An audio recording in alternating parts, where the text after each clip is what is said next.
ओम शुक्लांबरधरं विष्णुं शशिवर्णं चतुर्भुजं प्रसन्नवदनं ध्यायेत् सर्वविघ्नोपशान्तये। गुरुब्रह्मा गुरुर्विष्णु गुरुदेवो महेश्वर गुरु साक्षात् परब्रह्म तस्मै श्री गुरवे नमः। पूज्य स्वामीजी तत्वविदानंद सरस्वती स्वामी गारी पादाలకు వందనాలు। లాస్ట్ టైం అయిన క్లాస్లో కొద్దిగా రీక్యాప్ చేస్తున్నాను. ఏంటంటే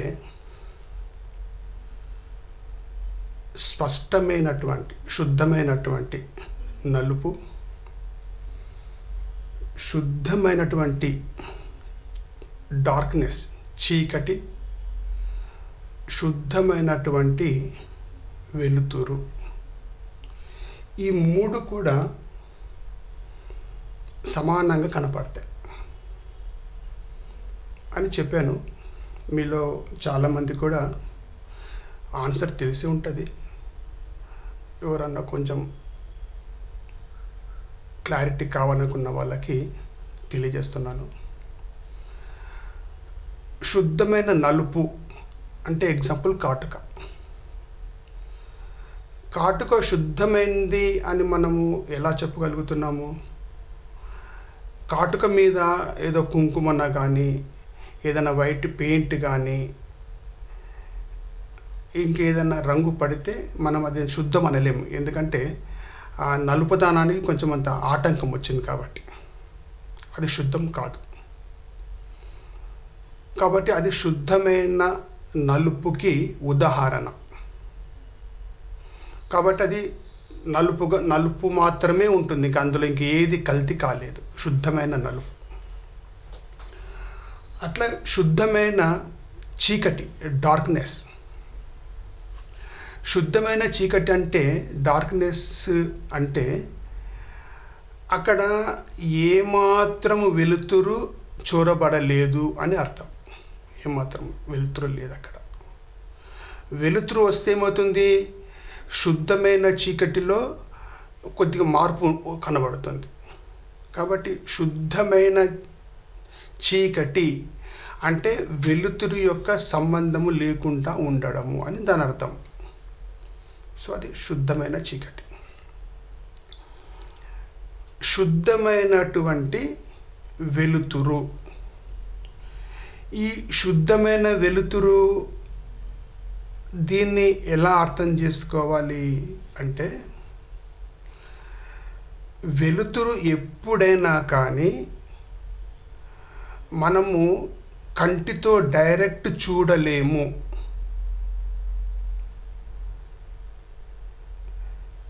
మీరు గూగుల్లోకి వెళ్ళి కెన్ వి సీ లైట్ అని కనుక మీరు సెర్చ్ చేసేస్తే చెప్తుంది గూగుల్, మీకు ఏ విషయాలని చెప్తుంది. అందులో మీరు అందులో వెళ్ళి కూడా వెతకవచ్చు. కాబట్టి మనం డైరెక్ట్ చూడలేము వెలుతురుని. మళ్ళీ ఎలా చూస్తాము? మనము ఏమనుకుంటామంటే, చీకటి గదిలోకి వెళ్ళి చీకటి ఉన్నది, బయటకు రాగానే వెలుతురు చూస్తున్నాను అనుకుంటాము. కానీ మీరు చూస్తుంది వెలుతురు కాదు. వెలుతురు ఏ వస్తువులపై పడుతుందో ఆ వస్తువులను మీరు చూస్తున్నారు. వెలుతురు భూమిపై పడ్డది, మీరు భూమిని చూస్తున్నారు. వెలుతురు ఆకాశంలో పార్టికల్స్ ఉంటాయి, వాటి మీద డస్ట్ పార్టికల్స్ ఉంటాయి. మీరు ఆ డస్ట్ పార్టికల్స్ మీరు చూస్తుంటారు కానీ మీరు వెలుతురుని చూడలేరు.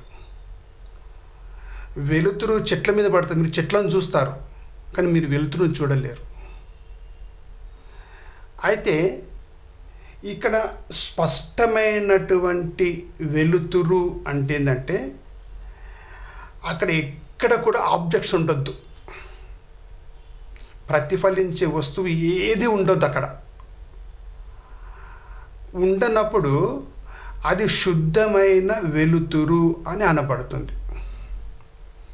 అయితే ఈ మూడు ఒకే రకంగా కనపడతాయని చెప్పాను. అంటే ఇప్పుడు అది ఎలా కనపడుతుంది అంటే చిమ్మని చీకటిలాగా కనపడుతుంది, కాటుకలాగా చీకటి ఉంటుంది, వెలుతురు ఉంటుంది.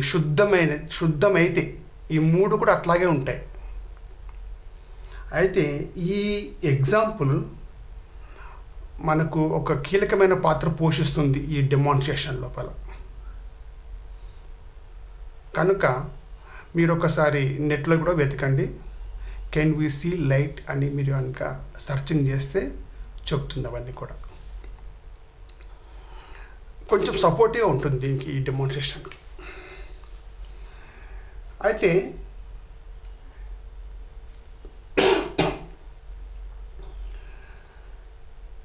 భగవద్గీత నేనేమీ ఇంకా శ్లోకాలు అలాంటివి చెప్పను, ఎందుకంటే స్వామీజీ స్పీచ్ విన్న తర్వాత శ్లోకాలు చెప్పడము, దాని తాత్పర్యాలు చెప్పడము ఇది ఎవ్వరు ఇష్టపడరు. ఎందుకంటే ఆ స్థాయికి అందరూ అలవాటు అయిపోయారు స్వామీజీ యొక్క శిష్యులందరూ కూడా. కాబట్టి నేను అలాంటి ప్రయత్నం చేయను. కానీ ఒక చిన్న అండర్స్టాండింగ్ కొరకు ఒక చిన్న మాట చెప్తున్నాను సంగతి ఏంటంటే, భగవద్గీతలో విజ్ఞాన యోగము బహుశా 3వ శ్లోకం అనుకుంటాను. అక్కడ ఎలా ఉంటుందంటే, 1000 మందిలో ఒకానొకడు మాత్రమే సిద్ధి కొరకు ప్రయత్నిస్తుంటాడు. అంటే ఏంది? మోక్షము కొరకు. సిద్ధి అంటే మోక్షం, అంటే జన్మ మృత్యువుల లేకపోవడం, వాటి కొరకు ప్రయత్నిస్తుంటాడు. మోక్షము అంటే ఆనందదాయకము అని దాని తాత్పర్యం. సో అట్లా 1000 మందిలో ఒక వ్యక్తి సిద్ధి కొరకు ప్రయత్నిస్తుంటుంటే, ఇలాంటి సిద్ధులలో ఒకానొకడు మాత్రమే సిద్ధి పొందగలడు అని దాని తాత్పర్యం. ఆ శ్లోకం యొక్క తాత్పర్యం అట్లా ఉంది. నేను ఇది కొద్ది రోజుల క్రితం విన్నాను. విని నాకు అనిపించింది, ఇలాంటి వ్యక్తి నా జన్మలో చూడగలనా అని. ఇట్లా అసలు ఆ వ్యక్తి ఎట్లా ఉంటాడు, ఏంది సంగతి, ఇలాంటి వ్యక్తి అతని యొక్క దినచర్య అట్లా అవన్నీ ఎట్లా ఉంటాయి అబ్బా అని నాకు దొరుకుతా అని నేను అనుకున్నాను.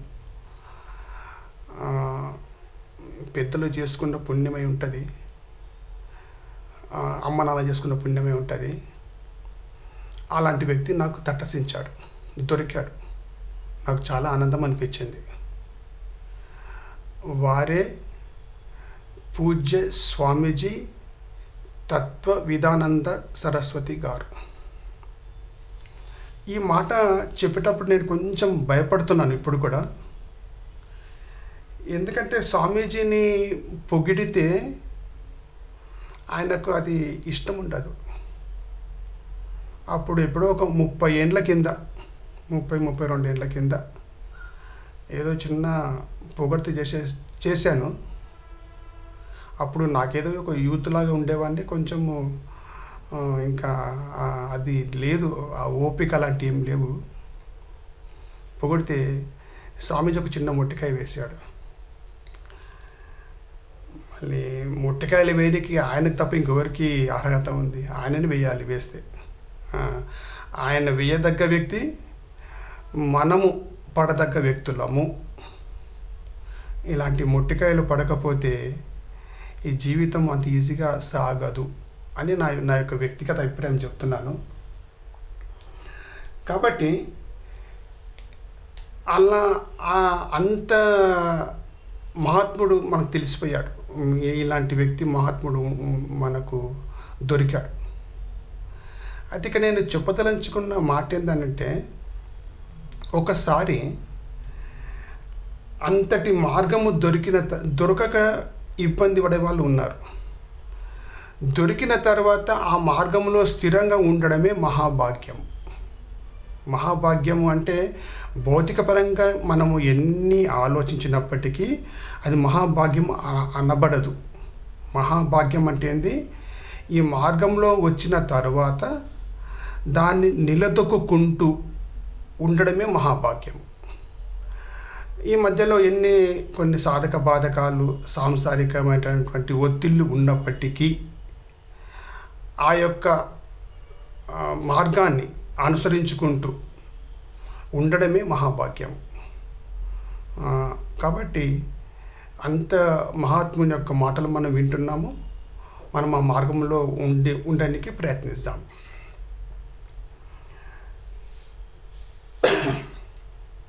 అయితే నేను ఈ సందర్భంగా ఇంకొక మాట చెప్పాలనుకుంటున్నాను. నేను ఎప్పుడైనా స్వామి స్వామి అని ఈ మాటలు చెప్తూ ఉంటే ఆ స్వామికి తాత్పర్యము మన పూజ్య స్వామి తత్వ విధానంద సరస్వతి అని అనుకోవాలి మీరు. అప్పుడప్పుడు ఇలాంటి మాటలు వస్తుంటాయి. అట్లాగే ఎప్పుడైనా మహాత్ములు అన్నప్పుడు నేను వేరే వాళ్ళ కోసం చెప్తున్నానని మీరు అనుకోండి ఒక్కసారి. ఇదే టాపిక్ని కొంచెం ఒక చిన్న అనుభవం చెప్తాను. దాన్ని బట్టి కొంచెము మీరు ఇవన్నీ ఎందుకు అంటే తెస్తా ఈ డెమోన్స్ట్రేషన్ వేని కొంచెం నేను బేస్ వేస్తున్నాను. ఫస్ట్ కొంచెం మనము ఆ బేస్ తయారు చేసిన తర్వాత కొంచెం ముందుకెళ్దామని నా యొక్క అభిప్రాయం. నేను ఒక ఇంట్లో చదువుకోవడానికి ఒక 3 ఏళ్ళు ఉన్నాను. ఒక ఇంట్లో, మా బంధువుల ఇంట్లో, మా పిన్నం ఇంట్లో. వారు చాలా సాత్వికులు, మంచి గుణం ఉన్నటువంటి వ్యక్తులు. నాకు అన్నం ఇచ్చేవారు. నేను తినుకుంటే నేను ఎక్కడ పోతుంటుంటే నేను ఏదో వీక్లీ ఒకసారో లేకుంటే 2 సార్లు అప్పటికి నాకు గీతా మకరంతము చదివేటువంటి భాగ్యం కలిగింది. ఒక దగ్గర నేను విన్నాను. అందులో నాకు బాగా నచ్చి అప్పుడు నాకు శంకర భాష్యం మీద తెలియదు. అప్పుడు శంకర భాష్యం, భగవద్గీత శంకర భాష్యం అనేది నాకు తెలియదు. ఆ మాట కూడా నాకు పెద్ద అందుబాటులో లేని మాట అదంతా కూడా. సో ఆ గీత మకరందాన్ని నేను చదువుకుంటూ మా చిన్నమ్మ గారికి నేను ఇది చెప్తాము బాగుంటుంది, ఒక ప్రేమ అవుట్ ఆఫ్ లవ్ వారి మీద, అంటే వారి నాకు గౌరవం ఉంది. విచిత్రం ఏంటంటే నేను 3 ఏళ్ళు ఉంటే ఎప్పుడు గ్రంథాన్ని స్టార్ట్ చేద్దాము అని అనుకుంటే ఏదో ఒక ఆటంకం రావడము, సరే మనం రేపు చూసుకోవచ్చులే అని మనం ఉండిపోవడం, మళ్ళీ 2-3 రోజులు అయిన తర్వాత మళ్ళీ స్టార్ట్ చేయడము, మళ్ళీ ఏదో రావడము, అట్లా 3 సంవత్సరాల లోపల కనీసం ఒక పేజీ ఆమెకు వినిపించలేకపోయాను. ఇది జరిగి కూడా ఒక 35 ఇయర్స్ అట్లా అవుతుంది. అప్పటికి నాకు కొంచెం తెలుసు, మొత్తం తెలియదు కానీ అప్పుడు ఒక తొందర, అందరూ తొందర బాగుపడిపోవాలి, అందరికీ విద్య రావాలని ఒక తొందర ఉండే అప్పుడు నాకు. ఆ తొందరలో నేను ఏదో ట్రై చేశాను, వర్కౌట్ కాలేదు. చివరికి ఒక రోజు ఇద్దరం డిసైడ్ చేసుకున్నాం, నేను మా చిన్నమ్మ గారు, ఏంటంటే ఈరోజు ఏది ఏమైనా కానీ, ఎట్లనన్నా కానీ, ఈరోజు భగవద్గీతను ఒక పేజీ మీకు చెప్పి వినిపిస్తాను అని ఒకటి నిర్ణయం చేసుకున్నాం. సరే అని చెప్పేసి అమ్మగారు సిద్ధమయ్యారు, నేను సిద్ధమయ్యాను. స్టార్ట్ చేస్తూ ఉంటే 15 ఇయర్స్ తర్వాత ఉన్న బాంబేలో ఉన్న బంధువులు ఇట్లా నేను ఓం అంటున్నాను, వాళ్ళు దిగిపోయారు ఇంట్లోకి. ఆ ఉన్న చిన్న ఇల్లు గిద్దంత, అందులోకి వేరే మార్గం లేదు. అక్కడి నుంచి ఒక 6-7 మంది బాంబేకి వెళ్ళి మా చిన్నమ్మ ఇంటికి వచ్చారు. ఆ చిన్న ఇంట్లో కూర్చోవడమే కష్టము, ఇంకా నా గీతా క్లాసు ఇంకా ఏముంటుంది. మళ్ళీ గ్రంథాన్ని క్లోజ్ చేశాను, అయిపోయింది. అక్కడి నుంచి ఆ ఇంటి నుంచి బయటకు వచ్చేసాను. అమ్మగారు కొద్ది రోజులు ఉన్నారు, వాళ్ళు స్వర్గస్థులైనారు. ఎందుకంటే వారి దగ్గర మనం అన్నం తిన్నాము, వారి ప్రేమను మనం ప్రకటించారు. మనకున్నది ఇలా ఈ జ్ఞానం కనుక కొంచెం వస్తే ఇంకేమో జీవితంలో ఇంకా కొంచెం ప్రోగ్రెస్ ఉంటుందేమో అని నా యొక్క అభిప్రాయం ఉండి పని చేశాను. ఈ కథ కాదు ఇది, ఈ ఘటన యొక్క సారాంశం ఏంటంటే, జన్మల పుణ్యం వల్ల గీత మన చేతికి వచ్చింది, ఉపనిషత్తులు మన చేతికి వచ్చాయి, బ్రహ్మసూత్రాలు మన చేతికి వచ్చాయి. మన చేతికి అంటే స్వామీజీ మనకు చెప్తారు, మనం వింటుంటాం అవన్నీ. దీన్ని కంటిన్యూషన్లో పెట్టడమే మహాభాగ్యం. దానివల్ల పొందే ఫలితము నోటికి అందదు. అంతటి శక్తివంతమైనటువంటి విషయము, అంతటి మహాభాగ్యం. సో ఇదంతా కూడా నేను ఎందుకు చెప్తున్నానంటే కొంచెం ప్రిపేర్ చేస్తున్నా, కొంచెం గ్రౌండ్ తయారు చేస్తున్నా. ఇంకొకటి చెప్తాను, ఆ చెప్పిన తర్వాత నేను దీని గురించి కొంచెం ముందుకు వెళ్తాను. భూమి మీద ఎన్నో ప్రాణులు ఉన్నాయి. ఎన్ని ప్రాణులు అన్నీ కూడా ప్రవాహంలో పడితే అవి కొట్టుకొని ముందుకెళ్ళిపోతాయి. అది వాటికి శక్తి లేదు, ఆ ప్రవాహం నుంచి వెనుకకు మరలే శక్తి లేదు. ప్రతి ప్రాణికి అదే పరిస్థితి. కానీ సృష్టిలో ఒక జీవి ఉంది, ఒక ప్రాణి, చేప ఎంత ప్రవాహము ఇట్లా రాని దానికి ఎదురెదుతుంది, అదొకటి, ఆ చేప ఒక్కటి. సో ఈ చేప ద్వారా మనం నేర్చుకోవాల్సిన విద్య ఏంటంటే, ఈ సంసారము అనేది ఒక పెద్ద ప్రవాహము. ఈ ఎంత పెద్ద ప్రవాహం అంటే మహాత్ములను సైత్యము ఆ ప్రవాహంలోకి దింపేస్తుంది. అందులో జారిపోతాడు ముందుకి, మళ్ళా బ్యాక్ రావడం అనేది కష్టం.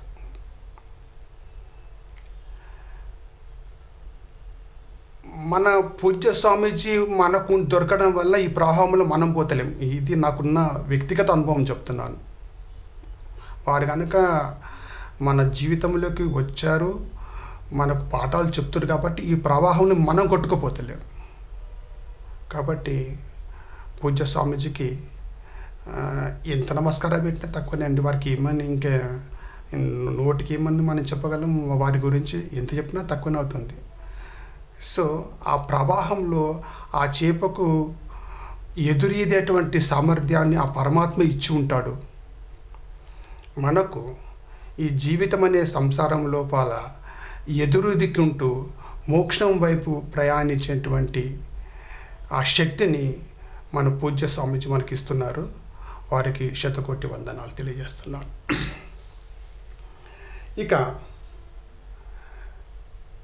నేను మాట్లాడేటప్పుడు ఏదైనా మీకు తప్పు అనిపిస్తే, ఇది స్వామీజీ క్లాసులకి సరిపోతలేదు అని అనుకున్నప్పుడు మీరు అనుకోండి, ఇది నా వ్యక్తిగత తప్పు అని అనుకోండి. కానీ స్వామీజీ ఎప్పుడు స్పష్టంగా ఏ సంశయం లేకుండా అన్ని క్లాసులో మనకు చెప్తున్నారు. వారు నాకు అర్థం కాకపోవడం వల్లనో, నేను మీకు ఒకసారి అది స్వామీజీ మాటలకు మ్యాచింగ్ అయ్యే రీతిలో నేను చెప్పలేకపోతున్నాను, మీరు అది గమనించండి. కాబట్టి మీరు దాన్ని దృష్టిలో ఉంచుకొని ఈ చెప్పబోయే ప్రయోగాన్ని మనం చూస్తారు. కానీ ఇప్పుడు ఇదంతా కూడా ఈ యొక్క ఆత్మకు ఒక ప్రయోగంగా కొంచెము బేస్ వేసాను మీకు.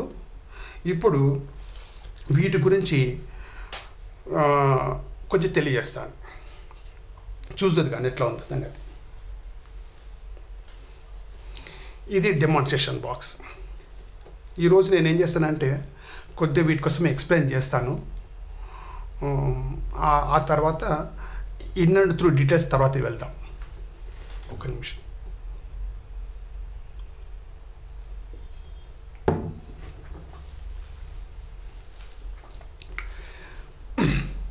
ఈ డెమాన్స్ట్రేషను 3గా మనము భాగిస్తాం. అంటే ఎట్లా భాగిస్తాము? నేను అంటే ఇక్కడి నుంచి నేను, ఇది ఈ పార్ట్ నుంచి, ఇక్కడి నుంచి అంటే ఇది నేను చూస్తాను కదా ఇట్లా, కాబట్టి ఇక్కడి నుంచి నేను, ఇక్కడి నుంచి అంటే ఈ స్విచ్ ఉంది కదా, ఈ స్విచ్ నుంచి ఇంతవరకు ఈ పార్ట్ వరకు, ఇది మీరు జగత్ అనుకోండి. ఈ పార్ట్ ఇక్కడి నుంచి ఈ స్విచ్ ఆన్ ఆఫ్ స్విచ్, ఈ స్విచ్ నుంచి ఇంతవరకు మీరు జగత్ అనుకోండి. అయిందా?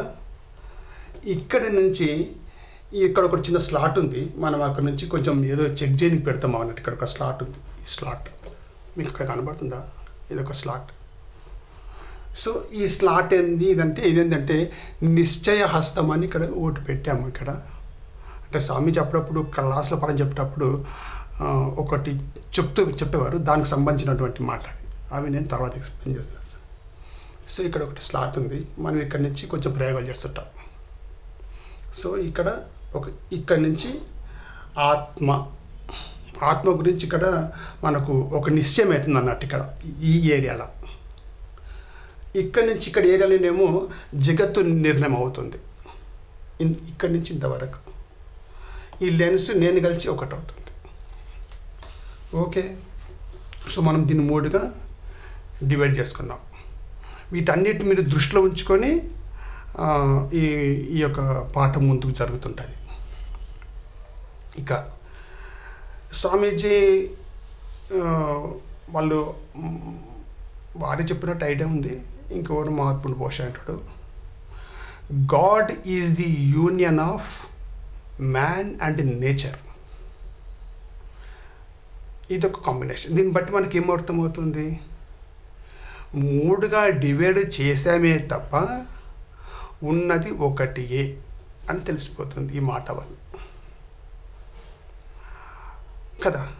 ఇప్పుడు నేను, జగత్తు, దైవము, ఆత్మన్న దైవమన్నా అనంతమన్నా ఒకదానికి రకరకాల మాటలు. నేను, జగత్తు, దైవం, ఆత్మ అని ఒకటి. సో ఇప్పుడు ఎట్లా నేను నుంచి స్టార్ట్ అయ్యి దైవం దగ్గర ఎండ్ చేస్తారు. ఒక్కొక్కసారి జగత్తు దగ్గర స్టార్ట్ అయ్యి దైవం దగ్గర ఎండ్ చేయొచ్చు. సో సందర్భాన్ని బట్టి ఉంటుంది అక్కడ ఆ పాఠము.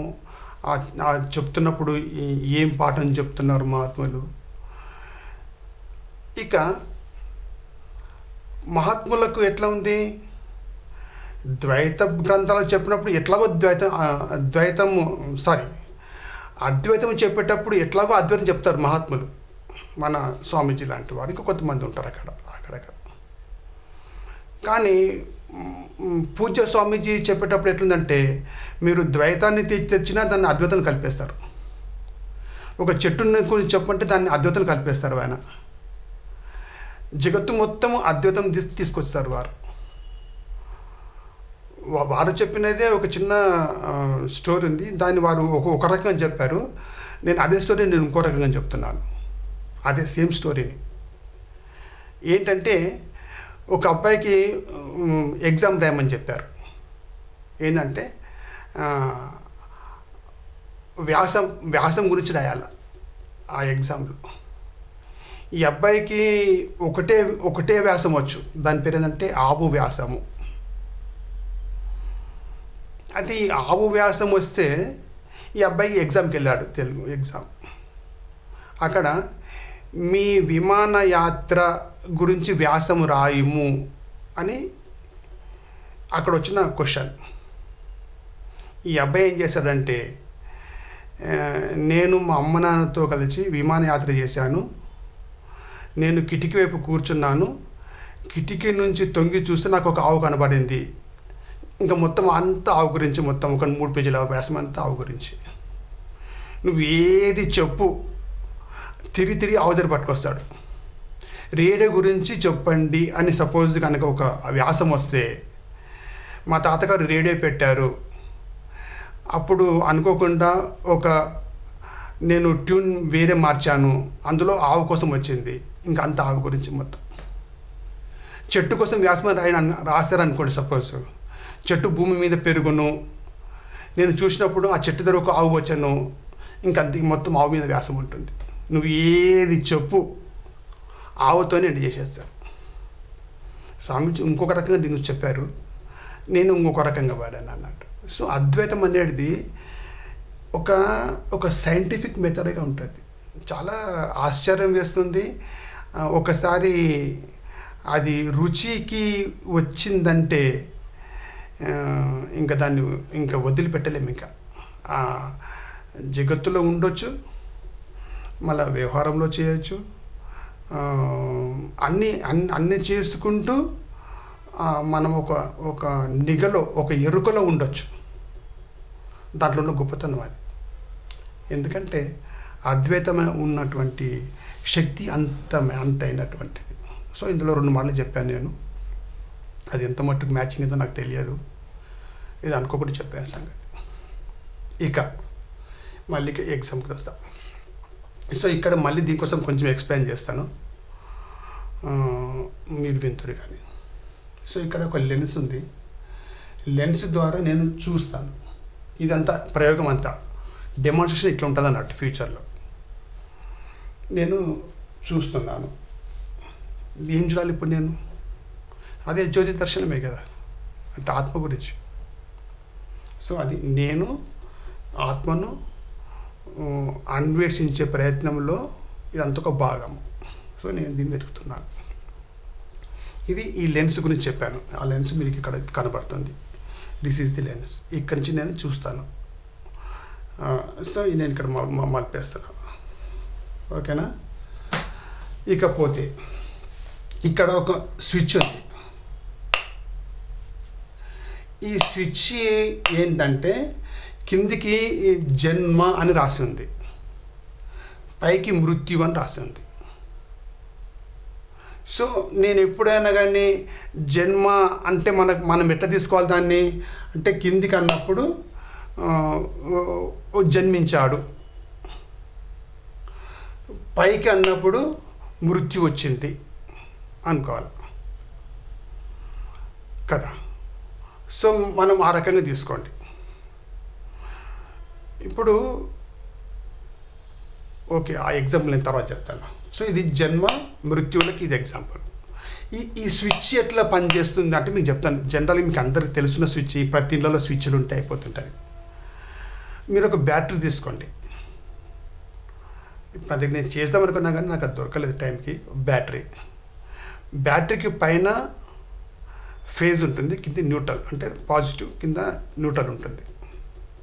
ఆ 2 వైర్లు దాంతో వస్తే ఇక్కడ బల్బ్ ఉంటుంది అన్నట్టు. బల్బుకి ఒక వైరు అటు ఒక చివరి ఒక వైర్, ఇటు దిక్కు ఒక చివరి వైర్, ఒక వైర్ ఉంటుంది. మధ్యలో కట్ చేసేసి స్విచ్ పెట్టేసేస్తే మీరు ఇట్లా అనుకున్నప్పుడు ఆ 2 వైర్లు కాంటాక్ట్కి వస్తాయి, ఇట్లా కాంటాక్ట్ వస్తాయి. స్విచ్ బంద్ చేసినప్పుడు కాంటాక్ట్లు బయటకు వెళ్తాయి. అంతే. స్విచ్ అంటే అంత మట్టిగా దాని పని. మొత్తానికి ఏంది, ఒక బ్యాటరీ మీది వైరు కింది వైరు తీసుకొచ్చి 2 బల్బుకు కలిపితే బల్బు మనకు వెలుగుతుంది. ఇది బల్బు చేసే విధానం, ఫంక్షన్. మధ్యలో కటింగ్ చేసేసి ఒక స్విచ్ పెట్టేసేస్తే ఆ స్విచ్ అన్నప్పుడు ఆ 2 వైర్లు తాకుతాయి, పైకి అన్నప్పుడు 2 వైర్లు ఇట్లా ఉండిపోతాయి. దానికి స్విచ్ ఆన్ ఆఫ్. ఇక్కడ సేమ్ అదే జరుగుతుంది. ఇక్కడ ఎట్లా ఉందంటే కనెక్షను, మీరు ఇళ్ళల్లో కనెక్షన్ ఎట్లా ఉంటుందో సేమ్ అట్లాగే ఉంటుంది. ఇక్కడ స్విచ్ చేసేసి మీకు ఇంట్లో స్విచ్ చేస్తే లైట్ వస్తుంది, స్విచ్ బంద్ చేసేస్తే లైట్ ఆఫ్ అవుతుంది. ఇక్కడ సేమ్ అంతే. మీరు ఇక్కడ ఏమీ మెకానిజం ఏం లేదు. ఇక్కడ అక్కడ అట్లాగే ఉంది పరిస్థితి. సో నేనేం చేశాను, ఈ కరెంటులో లైట్ వచ్చింది కదా అంటే మనం జన్మించడానికి అర్థం కదా. లైట్ వేసినట్టే మనం జన్మించినట్టు, అంటే వెలుతురు వచ్చింది కదా, కనబడుతుంది, శిశువు కనబడుతున్నాడు. సో జన్మ. మృత్యు వచ్చినప్పుడు అప్పుడు ఇంకా అక్కడేం కనబడతలేదు కదా. సో జన్మ మృత్యువులకి నేను దేన్ని వాడుకుంటున్నాను. సో ఇది ఇంత మటుకు క్లియర్ అయిపోయింది. నెక్స్ట్ ఏంటంటే ఇక్కడ 5 పలకలు ఉన్నాయి. ఇవి ఎట్లా ఉన్నాయంటే ఇట్లుంది, దీని యొక్క పరిస్థితి ఇట్లా ఉంది దీని పరిస్థితి. 5 పలకలు. ఈ పలకలు 5 ఎందుకు పెట్టామంటే ఈ డెమాన్స్ట్రేషను నేను అనుకున్నప్పుడు కేవలము పంచకోశ ప్రకరణ ద్వారానే ఇవ్వాలి అని అనుకున్నాను. అందులో సరిపోయింది ఈ ప్రయోగం దానికి. కానీ పంచభూతాల ద్వారా ఇవ్వచ్చు ఇదే ప్రయోగాన్ని.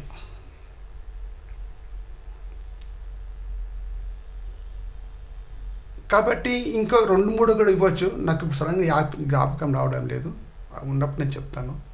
సో ఇప్పుడు ఏంటంటే ఈ 5 ఇట్లా ఉన్నాయి. 5 ఈ 5 ఏంటంటే మనిషి యొక్క జీవితం మొత్తం కూడా 5 కోశాల ఆధారంగానే అతడు జీవిస్తాడు. అతడు జీవించే విధానం అంతా కూడా. మళ్ళీ కొంచెం బ్యాక్ ఏంటంటే వేదాలు, ఉపనిషత్తులు, బ్రహ్మసూత్రాలు మీరు ఎన్ని వింటున్నా అది మొత్తం దేని చుట్టూ తిరుగుతుంటాయి? ఆ సబ్జెక్ట్ అంతా కూడా దేని చుట్టూ తిరుగుతుంటాయి? నేను, జగత్తు, దేవుడు చుట్టూ తిరుగుతుంటాయి. మీరు ఎంత దూరం మాట్లాడండి, ఎన్ని రోజులు మాట్లాడండి, ఎన్ని ఏండ్లు మాట్లాడండి, అది నా చుట్టన్న తిరగాల, జగత్తు చుట్టన్న తిరగాల, ఆత్మ చుట్టన్న తిరగాల, దేవుడి చుట్టూ తిరగాల, లేకుంటే 3 కలిపి తిరుగుతుంటాయి ఒక్కొక్కసారి, ఎట్లనన్నా.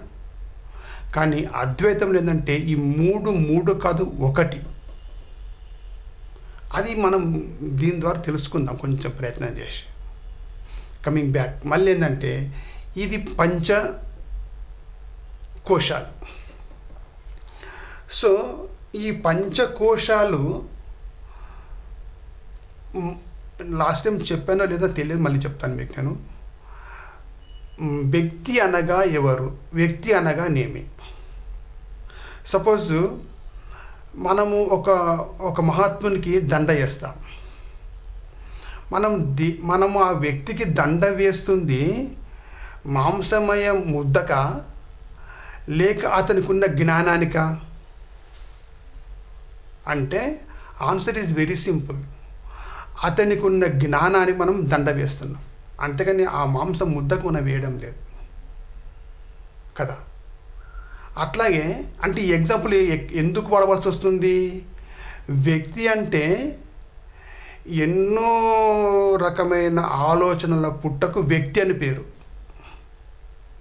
ఆలోచన అంటే అతని యొక్క థాట్స్, ఆ థాట్స్లో మంచి ఉండొచ్చు, చెడు ఉండొచ్చు, మిక్స్ ఉండొచ్చు, ప్యూర్ మంచి ఉండొచ్చు, ఎట్లనే ఉండొచ్చు. కాబట్టి వ్యక్తి అంటే ఏంది? వ్యక్తి అంటే ఈ మాంసము, ఈ ఎముకలు, అది కాదు. వ్యక్తి అంటే అతని యొక్క ఇంటెలిజెన్స్, అతని యొక్క జ్ఞానం, ఆ జ్ఞానమే ఆ వ్యక్తిగా అనబడతాడు. సో ఇప్పుడు లాస్ట్ టైం చెప్పాను అనుకుంటా, ఆ వ్యక్తి యొక్క ఆలోచనలన్నీ కూడా డివైడ్ చేసేస్తే 5 కంపార్ట్మెంట్లకు మనం దాన్ని డివైడ్ చేసేయచ్చు. అన్నమయ కోశంలో కొన్ని,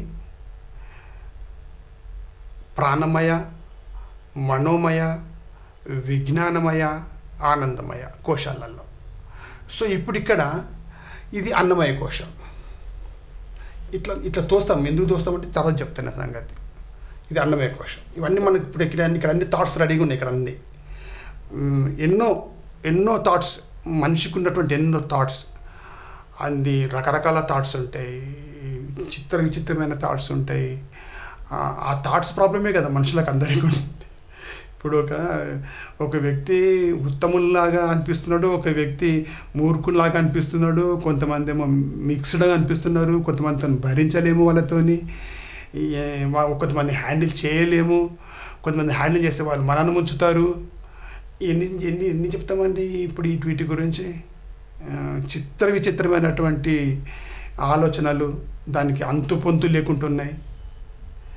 సో ఇట్లా ఉంటుంది మనుషుల యొక్క జీవన విధానము, వారితో మనకున్నటువంటి సంబంధము. అందుకనే శ్రీకృష్ణ పరమాత్మ ఏమంటాడంటే భగవద్గీతలో, మనము అడవి, శ్రీకృష్ణ కాదు, ఇక్కడ కాంటెస్ట్ వేరు. అడవిలో ఒక ప్రాణి ఉంటుంది, ఎవరికి హాని చేయని ఒక ప్రాణి ఉంటుంది, ఆవు, ఎద్దు అలాంటి అనుకోండి. ఆ చుట్టుపక్కలే ఉంటాయి అన్నీ కూడా. ఒక పులి ఉంటుంది, కొంచెం నీళ్ళు తాగుదామని పోతే అక్కడ మొసలి ఉంటుంది, నడుచుకుంటూ పోదామంటే అక్కడ ఒక పాము ఉంటుంది, పక్కకు ఒక నక్క ఉంటుంది, ఏమేమో ఉంటాయి. వాటి అన్నింటిని కూడా దాటుకుంటూ తన జీవితాన్ని సాగించాలి ఆ ప్రాణి. నాకు అనిపిస్తుంది మన సంసారంలో అంతకంటే వేరుగా ఏమున్నది? అందరు మన చుట్టుముట్టే ఉంటారు. ఈయన చూస్తే బాబా, ఆయన చూస్తేనేమో ఆ పెద్దనైనా, ఈయన చూస్తేనేమో చిన్న ఆయన, ఈయన చూస్తేనేమో మనవాడు, ఆయన చూస్తే అందరు వాళ్ళే ఉంటారు. ఇదొక ఫైటింగ్. అంటే అందరూ ఏమనుకున్నారంటే శ్రీకృష్ణ పరమాత్మ హింసను బోధించాడు అనేటువంటి ప్రచారం చేశారు కొంతమంది వేరే వాళ్ళు. కానీ యుద్ధము అంటే ఏంది? నా దగ్గర ఉన్నటువంటి చెడు అలవాట్లకి నేనే యుద్ధం చేసుకోవాలి. ఫస్ట్ కామ క్రోధ లోభ మోహ మదం ఆశ్చర్యాలకు నాకు నేను యుద్ధం చేసుకోవాలి, ఒక విషయం. రెండవది ఏంటంటే తెలుసా, చుట్టుముట్టు ఉన్నటువంటి వాళ్ళతో నేను ఎట్లా వ్యవహరించాలి, ఎంత మట్టుకు వారితో నేను సేఫ్గా ఉండాలి. అవసరమైన దగ్గర ఒక మాట అనేసి, ఒక మాట అనడం ఏంటి, వాళ్ళ బుద్ధి కోసం అంటాము. వాళ్ళ బుద్ధి మంచి లేదు కాబట్టి ఒక మాట అంటాము. మళ్ళీ తింటప్పుడు వస్తే రదండి పండి తిన్న పద అంటాం. ఎందుకంటే మనం చూసింది ఆత్మని కాబట్టి. తిట్టుడికి అది వ్యక్తిని తిడతలే, మనం ఎట్లాగో అతనిలో ఉన్న చెడు బుద్ధికి తిడుతున్నాం. అయిపోయిన తర్వాత మళ్ళీ కలిసి కాఫీ తాగుతాం, కలిసి అన్నం తింటాం, అన్నీ చేసేస్తాం. ఎందుకంటే మనము అందరూ ఆత్మనే కదా. సో ఇది పరిస్థితి. సో ఇన్ని రకాల ఆలోచనలు ఇవన్నీ కూడా ఈ 5 పెట్టచ్చు. అన్నమయ, ప్రాణమయ, మనోమయ, విజ్ఞానమయ, ఆనందమయ కోశాలలో పెట్టవచ్చు. ఇవన్నీ కూడా. సో నేను పెట్టేసాం, మూసేసాయి. ఇట్లాంటిది అట్లాంటిది అనేది నేను వేరే చెప్పినప్పుడు చెప్తాను. సో ఇది జగత్ అయిపోయింది. జగత్. నేను పుట్టాను, పెరుగుతున్నప్పుడు నాకు రకరకాల ఆలోచనలు వస్తున్నాయి. ఆ ఆలోచనలకి నాకు ఏ సంబంధము, అందులో వాస్తవికత ఎంత, అవాస్తవం ఎంత అని తెలుస్తుంది. ఇది దాటిపోయాడు. అది ఎలా దాటుతాము, ఏం సంగతి అనేది ఇంకొక క్లాస్లో చూస్తాం సంగతి. ఇక నేను అయిపోయాను. ఇంకా అయిపోవడం అంటే మళ్ళీ నేను పాఠం చెప్పేటప్పుడు చెప్తాను నేను గురించి ఏమిటి, ఒట్టి ఈ బాక్స్కు ఎట్లా డిజైన్ చేయబడింది అని చెప్తున్నాను ఫస్ట్ ఇప్పుడు. సో నేను అయిపోయాను. జగత్తు గురించి కొన్ని చెప్పాను. జగత్తు అంటే ఏంది? జగత్తును ఇప్పుడు నేను ఇది జగత్తు అన్నాను. నేను జగత్తు ఫస్ట్, తర్వాత ఒకటవుతుంది. ఎందుకంటే సబ్జెక్ట్ ఆబ్జెక్ట్ ఒకే చైతన్యము రెండుగా ప్రకటమవుతుంది, subject and object. So object subject అట్లా ఉంటుంది ఆ కాంబినేషన్ ఎప్పుడన్నా. కానీ ఇప్పుడు కన్ను నేను సబ్జెక్ట్, నేను వ్యక్తి చూస్తున్నాను, అటు ఆబ్జెక్ట్ ఉంటుంది చూడబడేది ఏది లేదనుకో, కన్ను యొక్క ప్రయోగం లేదు. కాబట్టి చూడబడే వస్తువులు ఉంటాయి, చూస్తే కన్ను ఉంటుంది, సబ్జెక్ట్ ఆబ్జెక్ట్. అట్లాగే నాలుక, శబ్దము. సపోజ్ చెవులు ఉన్నాయి, లోకంలో శబ్దాలు లేవనుకోండి, సపోజ్ తన్మాత్రలు అంటారు అవన్నీ కూడా. శబ్ద స్పర్శ రూప రస గంధ. శబ్ద స్పర్శ రూప రస గంధ. స్తోత్రము, చక్షువులు, జిహ్వ, గ్రాణము. ఎనిమిది చెవులు, కళ్ళు, ముక్కు, నాలుక, చర్మం. 5. సో వీటికి వాటికి సంబంధం అంటే అది జగత్ అయిపోయింది. నేను దాని గురించి నాకు వాటికి సంబంధం ఉంటుంది. సో జగత్తు నేను కలిసి ఒకటిగా కిందికి తీసుకోవాలి. ఇప్పుడు జగత్తును వేరుగా నేను వేరుగా అది మనం అనుకోవచ్చు, కానీ అది సిద్ధాంతపరంగా మాత్రం అది రెండు ఒకటే. ఆ తర్వాత ఆత్మ ఒకటన్న సంగతి అది వేరే విషయం, అది కూడా తర్వాత వస్తుంది.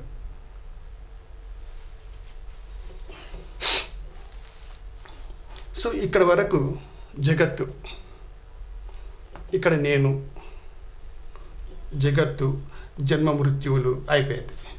ఇక్కడ ఆత్మ గురించి, ఆత్మను నిశ్చయం చేసేటప్పుడు ఆత్మ, ఓకే ఇట్లా చూపిస్తా. ఇక్కడ ఆత్మ, ఈ ఆత్మ ఇక్కడ ఇట్లా ఒక చిన్న పేపర్ పెట్టి పెట్టవచ్చు, ఒకటి ఇంట్లోకి పెట్టవచ్చు. పెట్టినప్పుడు ఇక్కడ మనము ఒక ఈ స్లాట్లో మనము ఒక చిన్న ప్రయోగాన్ని పెట్టి చూస్తాం అన్నట్టు. అసలు అది మనకి ఎట్లా కనబడుతుంది ఆ సంగతి. ప్రతిసారి చూస్తూనే ఉంటాం. ఇప్పుడు నేను చూశాను, ఇంకా జన్మించలేదు, నేను జన్మించాను. జన్మించిన తర్వాత ఏమైంది, ఈ పంచకోశాలలో ఉన్నటువంటి థాట్స్ అన్నీ కూడా జమ అయిపోయినాయి.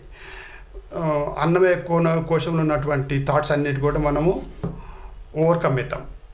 ఓవర్కమ్ అంటే మహాత్ములు మన పాఠం అనేది చెప్తున్నారు కదా. మన స్వామీజీ అయితే ఇంకా ఆయన జీవిత కాలంలో ఎన్ని పాఠాలు చెప్పిండో అసలు మనం లెక్క పెట్టలేం. ఎప్పుడో స్టార్ట్ అయింది. అవి చెప్పి చెప్పి చెప్పి చెప్పి ఇంకా ఆయన 3 పనులు చేస్తారు రోజు వాళ్ళ జీవితం లోపల.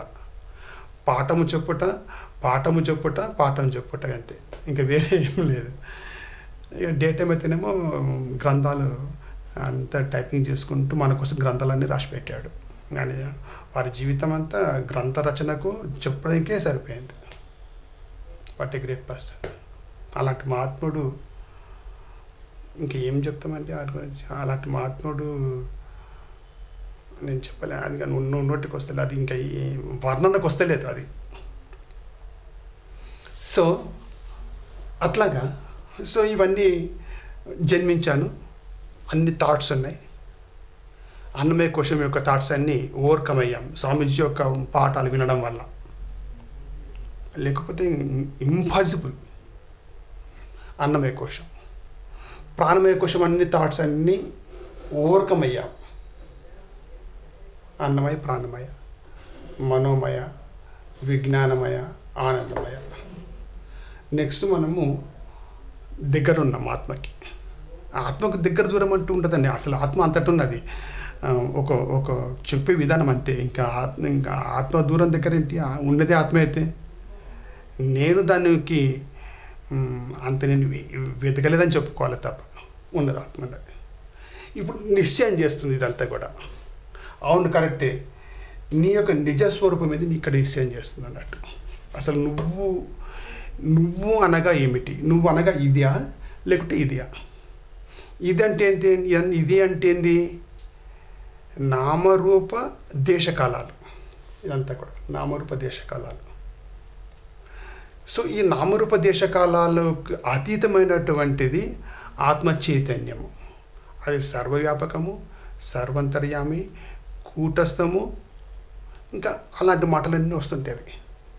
అది అవాంగ్మానస గోచరము, అది నిర్గుణము, నిరాకారము, ఇంకా అట్లా చెప్తారు మహాత్ములు అందరూ చెప్తుంటారు అలాంటి మాటలన్నీ కూడా. ఆ స్థితి ఇక్కడ మనకు కనబడుతుంది.